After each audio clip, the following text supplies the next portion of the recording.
You mentioned the Me Too movement and the age we're living in. Camille Paglia, who is very controversial, but I think very important voice, speaks often on this subject of beauty and glamour. And she says that she worships the beautiful, glamorous woman. And she specifically, at one point, I know, talked of Rita Hayworth when she was at her peak.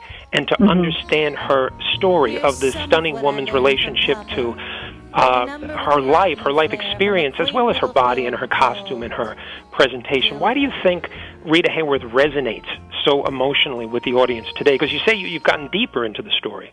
Yeah, the sad thing about Rita's life is that for those people that have not seen the film Gilda, it was on last week, actually. They rerun it a lot. It's with Glenn Ford. He's the epitome of classic film noir. And Rita Hayworth's screen entrance, where she's in her dressing room and he goes, "Hey, Gilda, are you decent?" She brings her hair up and it falls, and it's just this close-up that is so provocative. And then, of course, the striptease put the blame on Mame. All she does is wear a strapless Jean-Louis gown and 2 long gloves, and all she does is remove 1 glove. And it is the most sexy piece of celluloid, I think, even today. It's the intention behind sex, the intelligence in the writing of the music, the intelligence of the choreography. And she was the pinup. Her pinup was actually on The Last Atomic Bomb Drop. Yes. Which was very controversial and a very difficult thing for her. I know she was very angry about that, I understand. Yeah, and the Carter added those kinds of stories in because there was the whole political landscape and the power of Harry Cohn and Columbia Pictures. And those stars at that time were property of the studio. I mean, their bodies were even property, or who they could marry, or when to have children. And Rita Hayworth, unfortunately, never was. She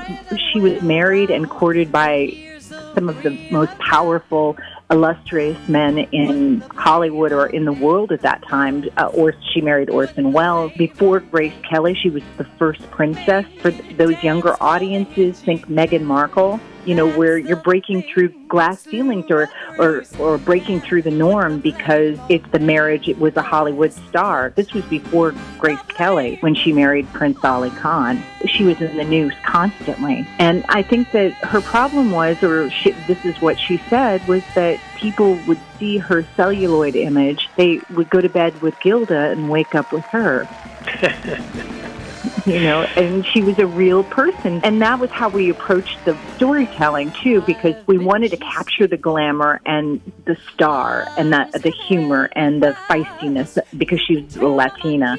But also, who's to say that Margarita Cancino is any different than you or me or any other person with hopes, desires, dreams, and especially the need to be loved? And I think that was something that she was searching for, but because of her relationship with her father, which was very domineering and abusive, she kept marrying similar people, trying to fill the wrong part of herself, I think.